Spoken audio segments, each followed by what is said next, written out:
Assalamualaikum warahmatullahi wabarakatuh. Waalaikumsalam. Perkenalkan, saya Aris Fadilah, mahasiswa SKS semester 7. Hari ini saya akan mewawancarai ibu terkait tugas mata kuliah pendidikan itu. Sebelum masuk pada pertanyaan, saya akan mempersilakan ibunya. Baik, terima kasih Pak Manas. Ya. Nama saya Kamia. Saya guru IPS di SMP Islam Munawwarah.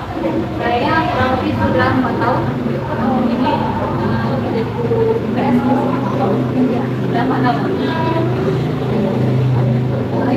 Baik, langsung aja saya pertanyaan terkait tentang pelajaran pertama materi untuk pelajaran kita terkait apa aja sebetulnya.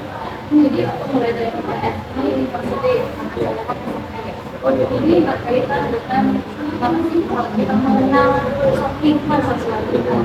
Mulai dari kelas 7 itu sudah mulai berkembang bagaimana perbedaan secara interaksi keluarga, komunikasi seperti apa. Sekarang sudah mulai sudah lebih luas lagi.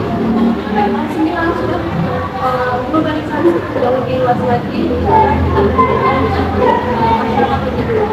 Bagaimana dia rasa?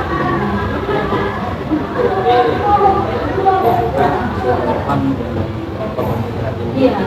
Nah, ini terkait dengan budaya. Terus bagaimana kita menyampaikan materi pembelajaran dari IPS itu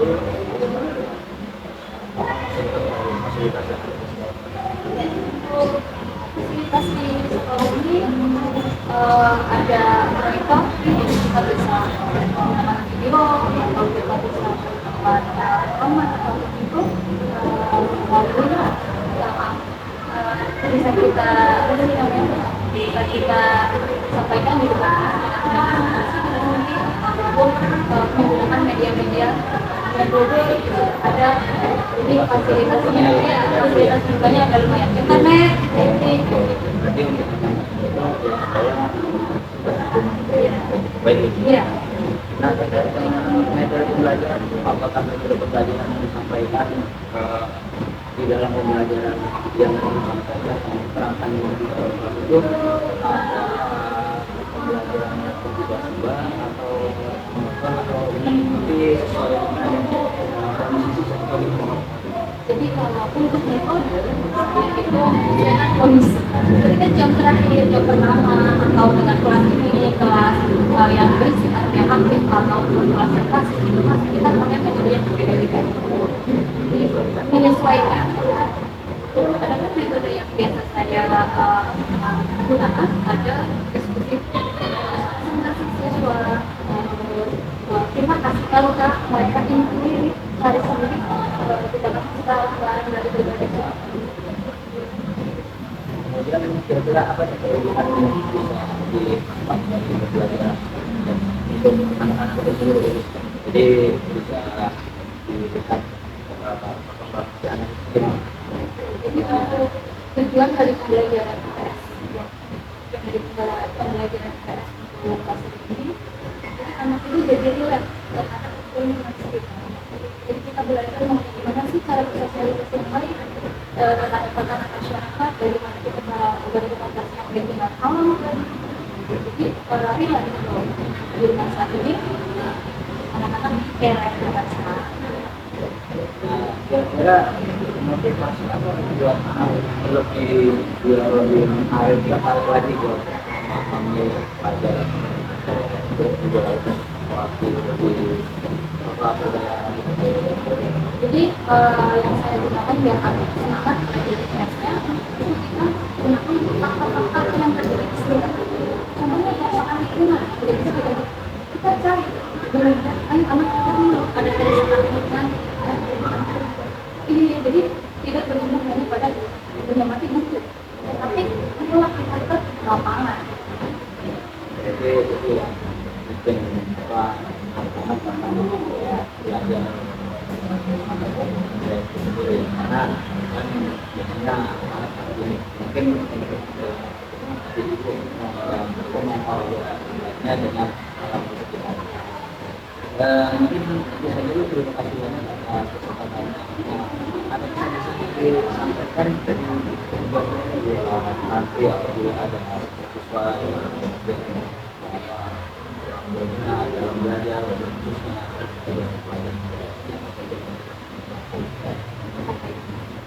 Jadi kalian itu dari IPS sekarang belajar itu kan kita sampai kapan mungkin itu akan berguna di depan. Karena sejatinya proses pembelajaran itu sangat lama ya. Jadi kalau pembelajaran ini sangat valuable dengan kehidupan kita sekarang. Terus kalau belajar IPS ya karena suatu hal pasti akan. Oke, baik, itu saja wawancara saya dengan ibunya. Yang mohon maaf sekali lagi terima kasih banyak ibunya waktu dan kesempatannya, mudah-mudahan ini dapat bermanfaat buat kita semua. Oke, demikian dari kami, dari saya Arif Fadila. Wassalamualaikum warahmatullahi wabarakatuh. Assalamualaikum warahmatullahi wabarakatuh. Waalaikumsalam warahmatullahi wabarakatuh. Ya, perkenalkan saya Soimuddin Abdu, mahasiswa STAI Haji Agus Salim Cikarang. Di sini saya ingin mengerjakan tugas sistem penjamin mutu yang insya Allah yaitu tugas wawancara, dan saya sudah berada di Sekolah SMP Islam Al Munawaroh. Yang insya Allah saya di sini akan mewawancarai ibu guru bidang kurikulum yang bisa untuk perkenalan terlebih dahulu, Bu. Oke, terima kasih banyak. Mohon izin memperkenalkan, nama saya Anita Syafiati. Saya di sini tahun ajaran ini sedang diamanahkan menjadi waka bagian kurikulum. Ya, mungkin langsung aja ya kita mulai pembahasan. Di sini kita akan bertanya-tanya tentang seputar kurikulum yang ada di SMP Islam Al Munawaroh. Ya, yang pertama yaitu kurikulum apa aja sih sebenarnya? Ya, kurikulum apa yang digunakan di SMP Islam Al Munawaroh ini sebenarnya, Bu? Kalau untuk tahun ajaran sekarang 2024-2025 SMP Islam Al Munawaroh menerapkan kurikulum merdeka. Full ya, dari kelas 7, 8, 9 semuanya sama-sama pakai kurikulum merdeka.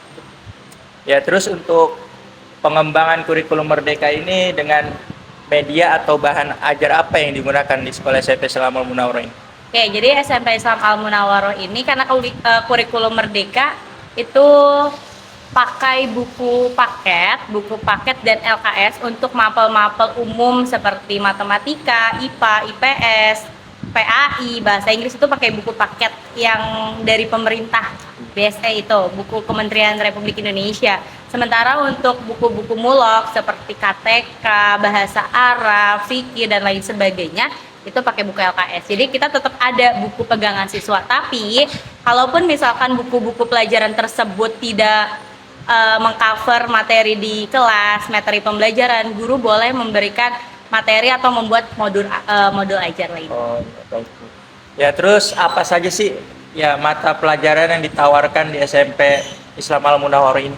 Oke, sebelumnya kan SMP Islam Al Munawaroh ini sejak tahun kemarin, di semester 2 kemarin baru buka 2 kelas. Yang pertama kelas tahsin, yang kedua kelas ICT. Pasti namanya saja sudah beda ya. Yang satu Islami, yang satu berbasis IT gitu. Jadi beda, Pak. Gitu. Jadi yang pertama itu tahsin. Tahsin itu seperti biasa dua-duanya sama-sama ada muatan umum kayak matematika, bahasa Indonesia, bahasa Inggris, IPA, IPS, pendidikan Pancasila, informatika, kayak gitu. Nah, itu untuk yang umum. Nah, sementara yang dibedakan ini kalau di tahsin itu ada tilawati, ada tahsin, ada fikih, ada SKI, ada Kurdis, terus ada bahasa Arab, ya kurang lebih seperti itu. Nah, bedanya kalau di tahsin di ICT ini dia tidak ada pelajaran tilawati, tidak ada pelajaran tahsin, tidak ada fikih dan tidak ada SKI. Oh, ya. Berarti ada beberapa mata pelajaran yang nggak ada di tahsin gitu ya? Karena 4 mata pelajaran ini diganti oleh ICT gitu, karena biar lebih banyak jam praktek dan teorinya. Ya. Terus untuk proporsi antara pelajaran umum dan pelajaran agama itu bagaimana, Bu? Kalau untuk kelas tahsin sendiri seperti yang tadi sudah saya jelaskan, sebenarnya dia balance ya Pak. Karena ada umum, ada muatan lokal. Nah, tapi kalau di sekolah kita itu tahfiz itu 6 jam dalam 1 minggu. Nah, selain tahfiz kan menghafal ya. Nah, selain tahfiz yang menghafal, kita juga dibantu dengan mapel tahsin untuk mahorizul hurufnya. Gitu, itu kan untuk agama. Jadi untuk ngajinya sendiri aja sudah ada 8 jam pelajaran.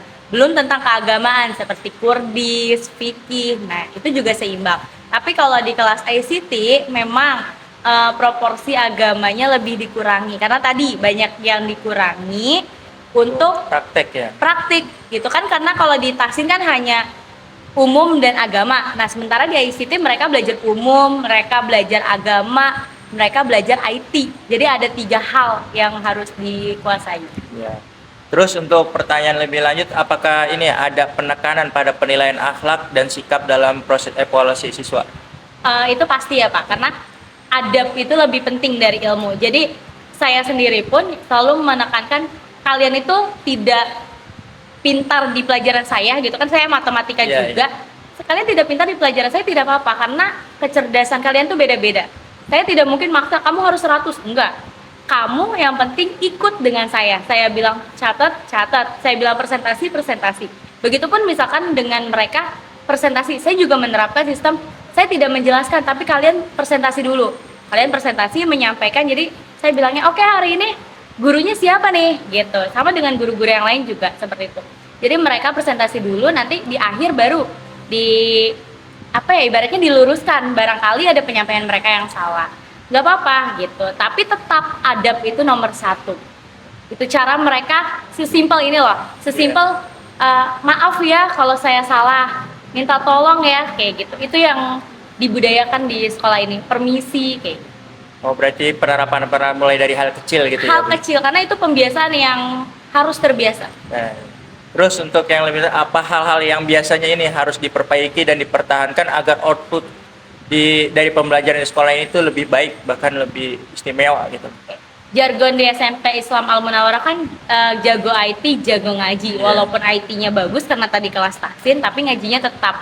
Nah, untuk untuk mewujudkan slogan kita yang jago ngaji, SMP Islam Al Munawwarah tuh udah punya pembiasaan kayak misalkan setiap Senin sama Kamis itu baca surat-surat kayak Al-Waqiah, Al-Mulk, kayak gitu-gitu. Terus juga sebelum masuk pelajaran kita sudah pembiasaan sholat duha, itu kan bagus ya Pak. Terus sholat zuhur berjamaah, sholat asar berjamaah, kayak gitu. Itu juga pembiasaan yang kalau dilakukan setiap hari akan menjadi habits gitu. Ya itu yang harus dipertahankan. Terus untuk kelemahan dan kekurangannya dalam? Kalau kelemahan pasti setiap sekolah punya kelemahan. Salah satunya anak SMP gitu. Menurut saya anak SMP ini masa transisi dari SD, dibilang anak kecil bukan anak kecil, dibilang anak dewasa juga belum. Jadi mungkin kita harus lebih tegas, bukan keras ya marah-marah, tapi tegas dalam hal disiplin. Pembiasaan kedisiplinan, disiplin pakaiannya rapi, disiplin tadi bilang maaf, tolong, terima kasih, permisi, disiplin datang tepat waktu, itu yang harus kita sama-sama perbaiki. Ya, mungkin pertanyaan terakhir ya Bu, apa rencana pengembangan ya kurikulum ke depan di SMP Islam Al Munawwarah ini untuk pengembangannya?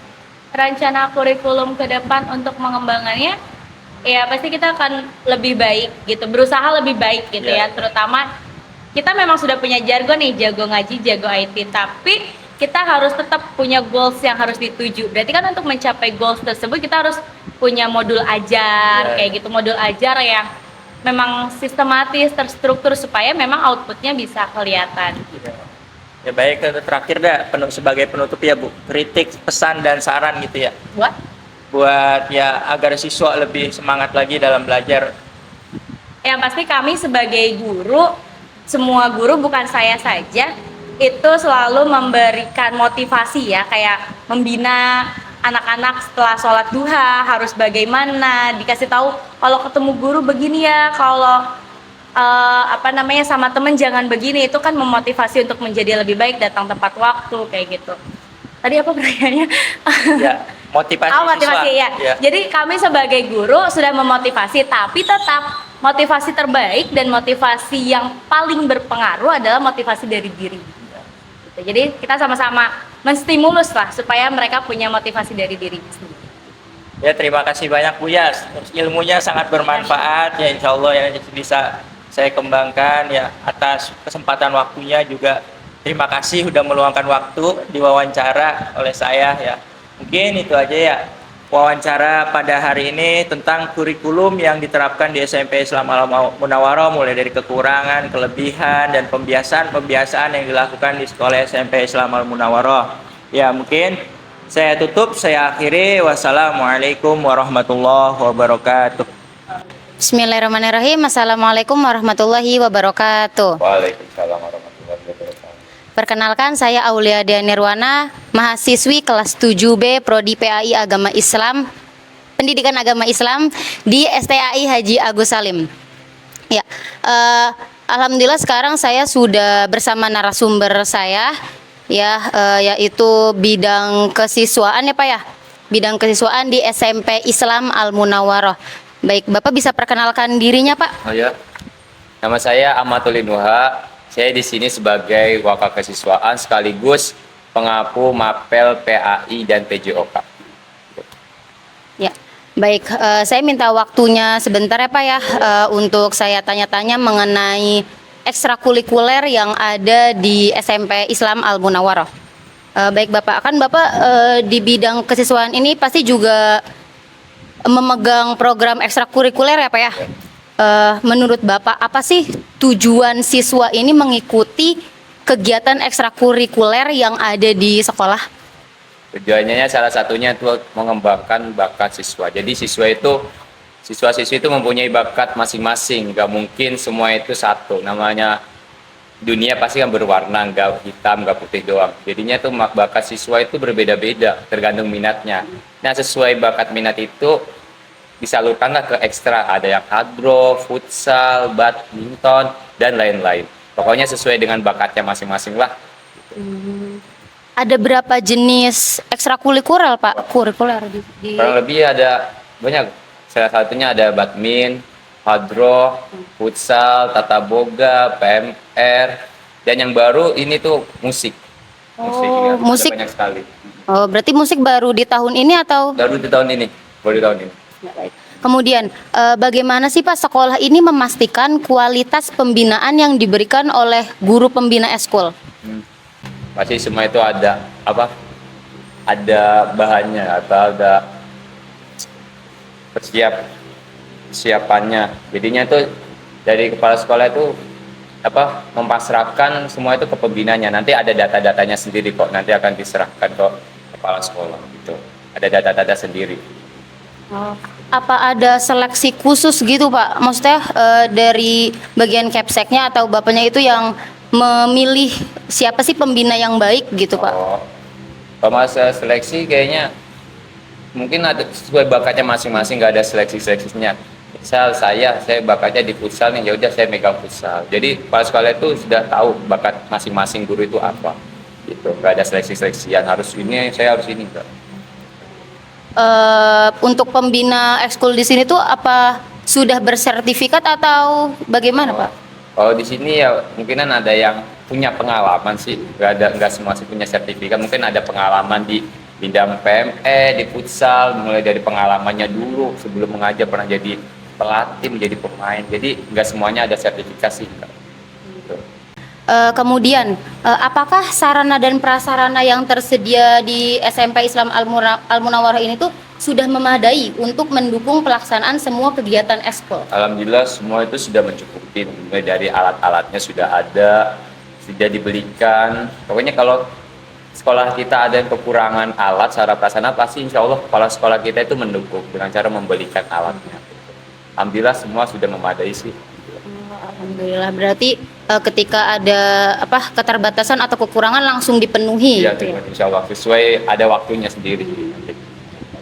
Kemudian dari seluruh kegiatan ekskul yang ada, sekolah SMP Islam Al Munawaroh ini sudah mengikut sertakan perlombaan apa saja di luar? Salah satunya kalau saya itu di bidang futsal ya.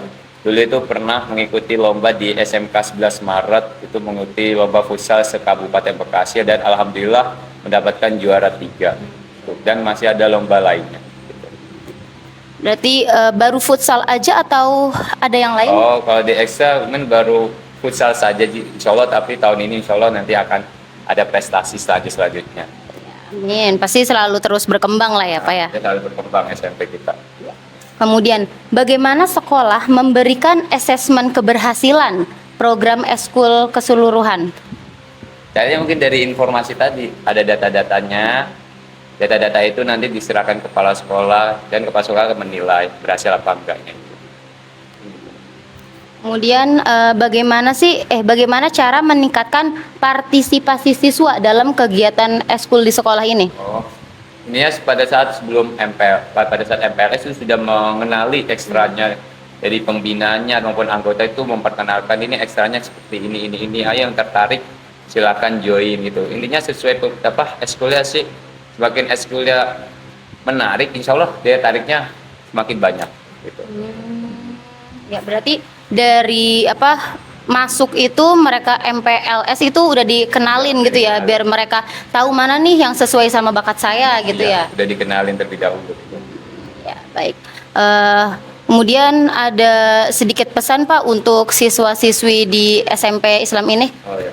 Pesan saya yang penting terus berkembang. Intinya itu bisa bertambah lebih baik lagi dari sebelum-sebelumnya sih. Itu aja. Intinya anak-anak siswa-siswi SMP semoga bisa berakhlak karimah udah pasti. Intinya itu bisa bertambah lebih baik lagi dari sebelumnya, bukan bertambah lebih hebat dari orang lain. Yang penting kita bertambah lebih hebat dari diri kita masing-masing aja. Baik, mungkin cukup ya Pak ya, saya tanya-tanya. Ya. Terima kasih atas waktunya untuk membantu menyelesaikan tugas dari kampus kami. Terima kasih. Wassalamualaikum warahmatullahi wabarakatuh. Assalamualaikum. Waalaikumsalam warahmatullahi wabarakatuh. Sebelumnya boleh memperkenalkan diri dulu Ibu? Ya, baik. Nama saya Sri Suhartin SPD. Kemudian di sini saya sebagai kepala sekolah SMP Islam Al-Munawwarah. Sebelumnya izin mewawancarai Ibu untuk tugas mata kuliah sistem penjaminan. Silakan. Bagaimana sih menurut Ibu tentang lokasi dan kondisi SMP Islam Al-Munawwarah ini? Ya, baik. Kalau tentang lokasi sekolah kami, lokasi kami ini menurut saya sudah cukup strategis karena sekolahan SMP Islam Al-Munawwarah ini berada di lingkungan masyarakat. Kita ada perumahan, kemudian sekolah kami juga dekat dengan jalan. Jadi cukup strategis. Kemudian kalau bangunan sekolah kami ini cukup memadai, cukup baik menurut saya. Berarti untuk Grab itu mudah dijangkau atau tidak ya? Iya, kalau untuk Grab itu sangat mudah dijangkau. Soalnya jalan utama deket, kemana-mana deket. Di SMP Islam Al-Munawwarah ini ada apa saja fasilitasnya? Oh iya, fasilitas yang kami miliki di sekolah kami ini salah satunya adalah kalau untuk pembelajaran para bapak dan ibu guru itu kami memiliki infocus beberapa, jadi kalau kurang lebih ada 4 atau 5 infocus.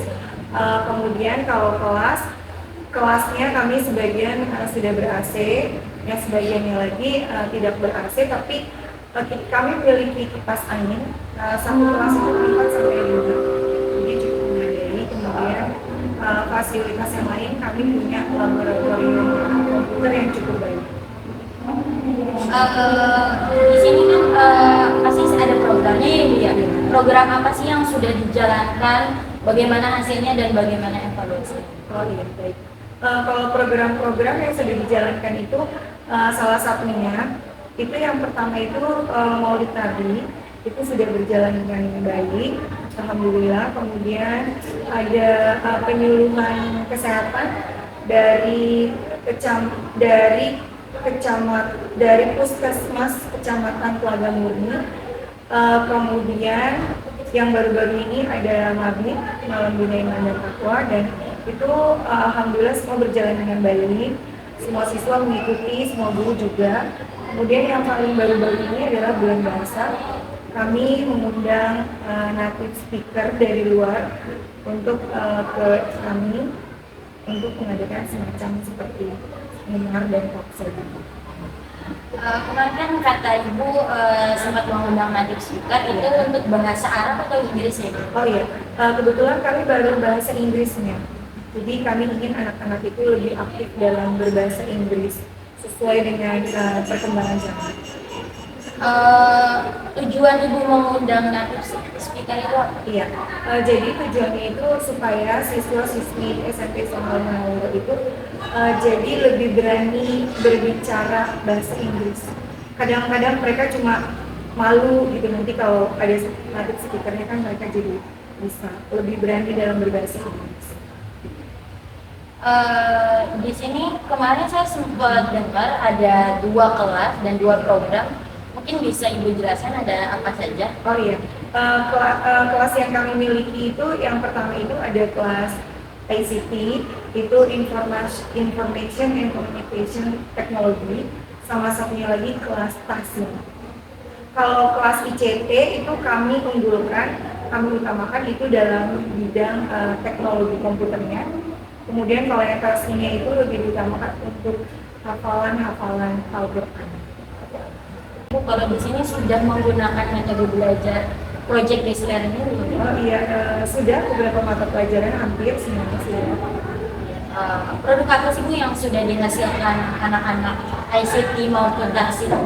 Oh iya, kalau dari ICT ya, dari ICT itu karena mereka lebih ke teknologi, itu salah satu hasilnya produk yang mereka hasilkan itu salah satunya mereka sudah mulai bisa merakit tong sampah yang otomatis buka tutup.